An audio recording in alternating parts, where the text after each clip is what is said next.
Do you think attention is the most valuable currency in the world? Well, of course. If you could post something and everyone in the world would watch it, you'd be the most powerful man on earth. We're not promoting gambling. I think people are going to see this.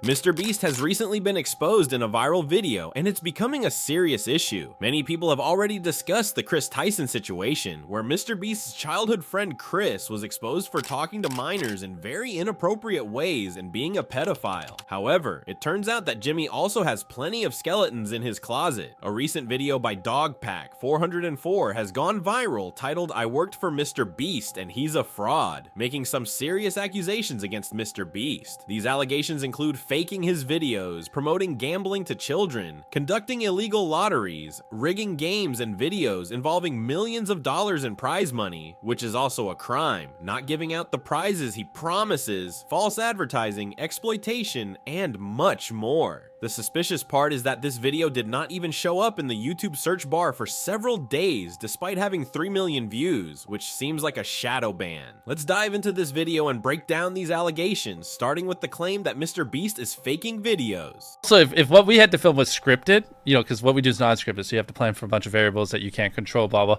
If what we did was scripted, holy shit, this stuff would be easy to pump out. Have you ever faked a video? But this train track is CGI, these bus wheels are CGI, this explosion is fake, this shredder is CGI, this car is digitally lifted, this pit is fake, this guy is fake, this raccoon is a paid actor, this island costs more than $1, this city is not abandoned, these buildings are CGI, it's not your only way out, you can literally get an Uber to the airport for $20. That's not a lurker, it's just a guy. This whole room is fake, this contestant is an actor and a secret employee at MrBeast, they had him dive through this fake door twice, this line is scripted, this action is scripted, in fact pretty much all the videos with Mac are scripted.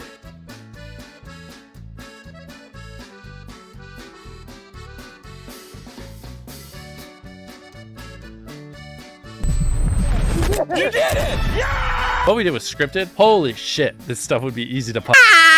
Okay, so that was a quick montage of stuff MrBeast has faked. I think it's pretty obvious to most adults watching that MrBeast is faking his videos and clearly lying about it. Every video has incredibly high stakes right up to the end, and since MrBeast spends millions of dollars on his videos, he's not going to pick someone who quits in 2 minutes or make the challenge end quickly. He purposely manipulates events and contestants to ensure they don't quit halfway, making it a nail biter until the very end to retain viewers' attention. The most damning allegation here involves a guy named Mac. Mac was portrayed as a random person trying hard to win these challenges, with everyone emotionally invested in his success. However, it turns out he's actually a MrBeast employee living in a mansion who purposely drags out the videos to make them more intense. Let's talk about Mac for a second.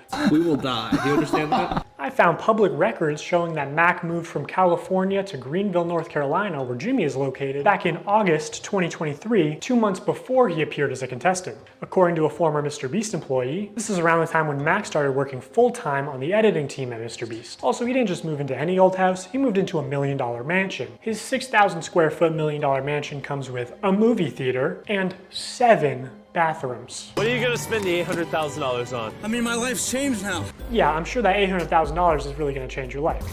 Mac, this is a nice car. Tell me, where are we right now? We're in the place that we drove to a few minutes ago. Mac, let's cut the shit here. What have you been doing for like the last year? A lot of family stuff. What kind of family stuff? Just like, you know, playing catch with my dad, you know. For a year? How do you make money? Okay, so it's pretty much confirmed that Mac is an employee. This means if he wins or loses a challenge, it's all pre-planned by MrBeast. MrBeast is artificially introducing these stakes in the video. You might say, oh, well, he's doing it for entertainment to entertain the viewers, so who actually cares? Well, if that's the case, you shouldn't be claiming that your videos aren't fake because you're lying to your audience. This leads to several other ethical issues. When you introduce contestants that you aren't paying and gather random people or YouTubers who are not part of your pre-decided scheme, they are being tricked. These participants go into these challenges thinking they can actually win $1 million, but they can't because you're controlling everything behind the scenes. The odds are not fair and are heavily stacked in favor of one of your friends or employees. And like, yeah, that's obviously messed up. Dogpack goes on to show that MrBeast even fakes his own challenges, like being stranded at sea During this time lapse on the 4th day of 7 days stranded at sea, you can clearly see there's no one in the shelter. These are their empty beds. But after a hard cut, magically 5 people are awake, and 2 of the boys have bright yellow raincoats that they didn't have when it rained on day 2. And after standing the whole night, completely soaked. You didn't spend the night soaked, Jimmy. You slept on the production yacht. It's ironic because this is one of the videos where they claim that they don't fake things. But no, we have to be the real channel that doesn't fake things. In this video, this wink was added in post. In fact, 58 was actually on the far opposite side of the room from 42, and he just didn't hear him. This whole revenge storyline was added in post. Multiple shots show how timers are edited in post. Timers are edited in post. Timers are edited in post. They also manipulated contestants' audio in post. We got 15 minutes. In general, if anything happens last second, it's fake. Or if you can hear someone's voice but can't see their mouth, the audio could easily be added in post. Okay, so this is pretty good evidence that he's found. Honestly, I'm okay with the CGI and stuff. I understand you need that for visuals, but making people say things that they didn't say, that is just completely fake. Editing timers and stuff, sure, you can do that if it's a TV show, but don't claim it's real. Faking your own challenges is obviously pathetic. When MrBeast supposedly spent 24 or 72 hours buried underground or whatever, I had a little hope that at least those were real. MrBeast was so insistent that they were all real, but I always had this nagging thought. MrBeast is such a busy person, a CEO hyper-optimizing everything, and he's going to spend 3 days buried underground? That didn't seem right. I was correct. These challenges aren't real. He's probably just filming that part, then getting out and chilling outside. I'm surprised that everyone, his friends and employees, went along with it. Not one person spoke up. Maybe he's making them sign NDAs or whatever, but I'm surprised it took this long. I knew he'd be exposed by someone close to him, like a former employee. This is the downfall of MrBeast starting right now. I mean, it's not like he's ever rigged the results of a challenge. That would be impossible because he films with hundreds of random subscribers, right? Wrong. Let's look at this video. Not only were the results of this video completely scripted, but the contestants are not random subscribers. So many people had jobs. Oh, that contestant had to get out for her job? I guess you forgot she's your hiring manager. I actually recognize a lot of people in this video, including Jimmy's own girlfriend. So yeah, the random subscribers you see in challenges are actually never random. They're almost always local to MrBeast and oftentimes friends and family of MrBeast employees or just the employees themselves. And when they do pull someone from outside of North Carolina, it's usually somebody who's in the industry, who's camera trained, who has built a following.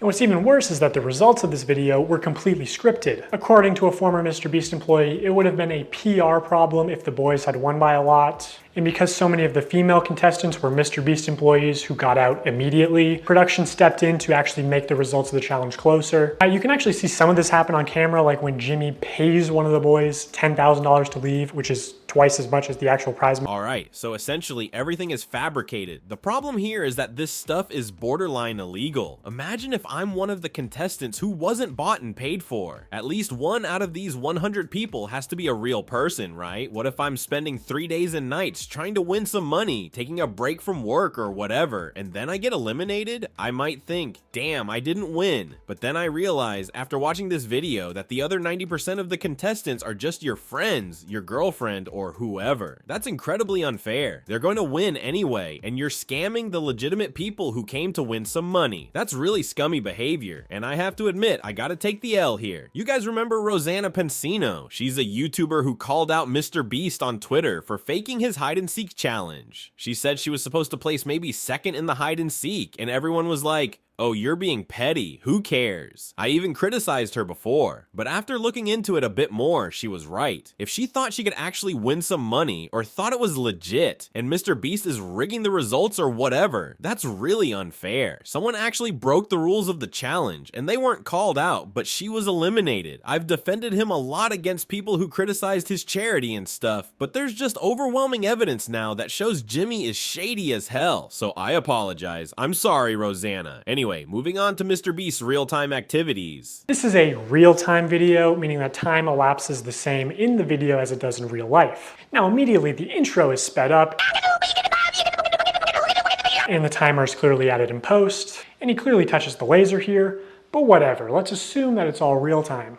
When he reaches the bottom floor, he has to turn these water valves. Now you can tell that these valves aren't actually connected to anything because the water flows out in an instant, and it happens when he's not even touching the valve. The contestant also goes back to the first valve unaware that anything had happened, and he's still able to spin it. So the valve seems to spin freely and isn't actually connected to the flow of water. So you could assume that producers might be off camera with remote switches to trigger the flow of water. And assuming they've tested this, the producers might know how long it takes for the water to clear out of the room, so they could sort of decide on the fly how many turns of the valve it takes, or just when to trigger the water in general to make the results close. And in traditional media, this kind of rigging is actually completely illegal. On any kind of a game show where there is a prize, you have to have somebody that ensures that it's fair. They are out there essentially to make sure that we don't do something that would favor one player or one tribe. I paid the one guy who knew how to solve them to leave. They came to my area many times, and I was in the smallest. Okay, so pretty much every video that ends just 0.1 seconds before it's over is clearly fake. MrBeast has likely staged that to make the video more engaging, because in reality, it would probably end about 5 minutes earlier and randomly, which would be pretty dull and lacking in tension. I'm pretty sure this doesn't comply with the law, so MrBeast might need Saul Goodman ASAP.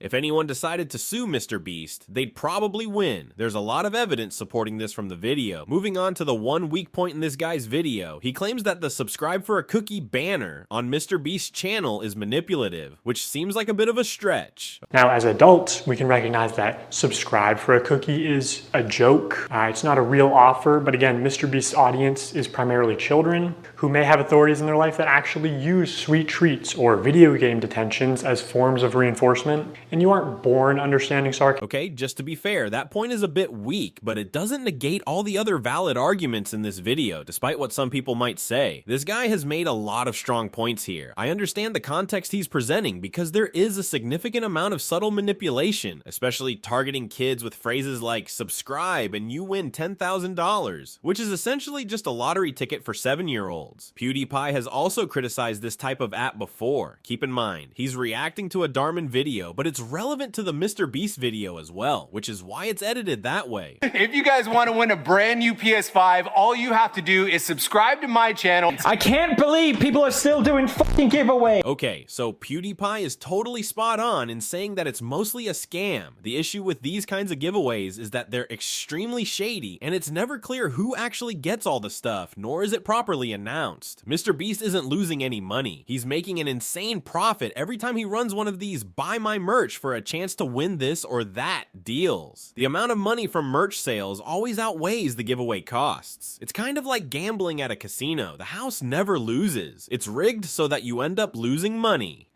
For those of you who are just joining, if you buy one of our limited edition 40 mil special shirts, we're celebrating 40 million subscribers with a really big video, then we will sign that shirt, and some of them will get random prizes like this. 46 illegal lotteries. These lotteries are also run poorly. Multiple times they would say something like, buy in the next 5 minutes for a chance to win. And then 7 minutes later go, actually, the newest order in 30 seconds is gonna win. In 5 minutes, we're gonna do the same thing again. We're gonna put $1,000 in a random order. Hey, Daryl, don't we owe someone $1,000? We do.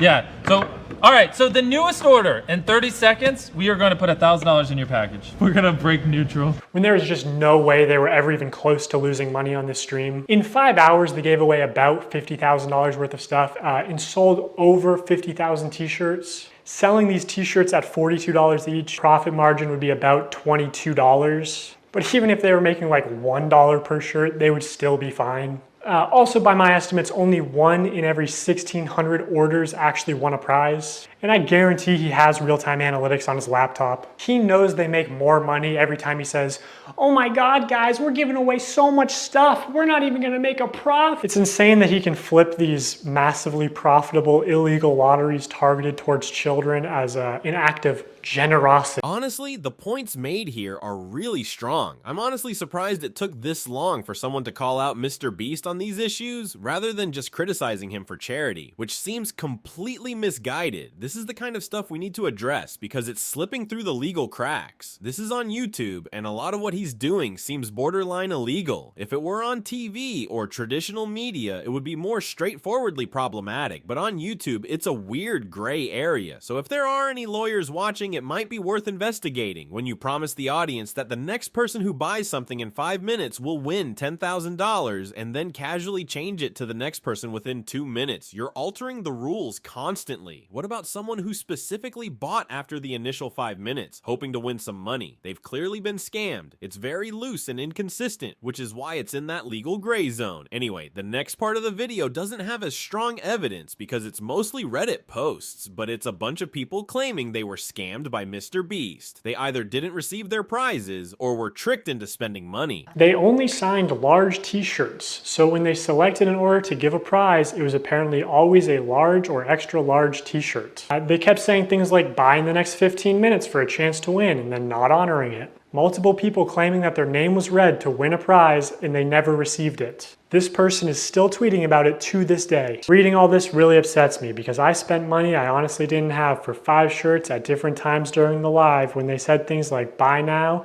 and you will get prize or money. And I received 2 orders and nothing but shirt, both with MB and one with a heart and one with a smiley. I was hoping for at least a couple things for Christmas for my family. And obviously people can lie on the internet, but a lot of people are independently claiming the same. Okay, so some people might argue, if you're foolish enough to spend money on this, you deserve to lose it. But think about it, it's probably kids begging their parents to buy this merch for a shot at winning money. The parents aren't really investigating it too closely. Oh, my kid wants to buy some MrBeast merch and maybe win some money, just go for it. Then they end up disappointed when things don't turn out as expected. And that one guy who's been mad about it for 883 days. Absolute legend. He's going to haunt your grave, Jimmy. Now, on to the next issue. Someone actually forged MrBeast's signature on stream, which was one of the selling points for the merch. Getting a signed MrBeast jacket or shirt. That's straight up fraud, isn't it? So here's a clip of Tyler forging, or not, maybe not forging, using MrBeast's signature. So Tyler signs MB, which is MrBeast's signature. Then he covers it, signs his own initials, TC, smirks, looks around, and then quickly slides the shirt away. Could you make it any more obvious? You know, you don't accidentally have someone else's signature as muscle memory. Hey! MB, MrBeast. So this is MrBeast's signature. No way, this one was signed by MrBeast. It's just got the MB, but that means it's signed by MrBeast. That's obviously his.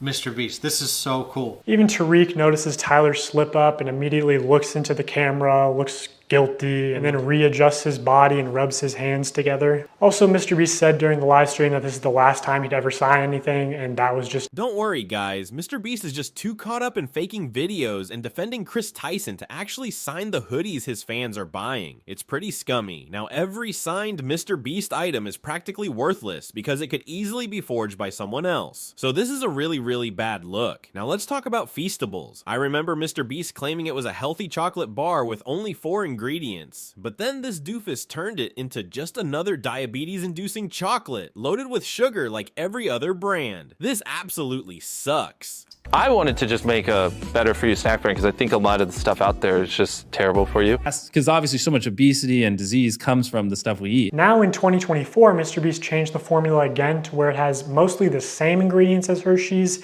and even more sugar and more calories per bar. And this initial ad for Feastables where he calls it healthy is still getting millions of views a month. Like, MrBeast is bringing hundreds of thousands, if not millions, of new people to the candy aisle, whether he wants to admit it or not. People are just walking to the chocolate aisle and instead of buying Hershey's, buying Feastables. Like, people who never would have bought chocolate in Walmart are walking to the chocolate aisle specifically to buy Feastables. You're creating a new market. Exactly. Yeah. I'm bringing new customers to the... I'm bringing non-obese people to the chocolate aisle. What a hero. MrBeast, seriously, 30 grams of sugar per bar. That's almost as much as a can of Coca-Cola. What the heck? Do not buy this garbage he's calling a health food. FYI, I really hate sugar. Sugar nearly ruined my life. One of the reasons I almost died a few years ago was because of sugar. So when someone like MrBeast releases something he claims is healthy, only to trick everyone into buying it, and then turns it into something even unhealthier than the brand he's constantly bashing, Hershey's. That's pretty sinister. So yeah, screw you, Jimmy. I'm done defending this guy. I'm actually furious. I've made like 50 videos defending him. Next time you get called out, you're on your own. In fact, I'm gonna call you out myself. By the way, there are some leaks suggesting that MrBeast was part of a Discord where Kris Tyson was allegedly sharing explicit content with minors. So yeah, that's interesting, Jimmy. We'll be diving into that in the next video. That's it for today. Let me know if this video changed your opinion on MrBeast or what you thought about it overall. Stay tuned and I'll see you next time. Bye bye.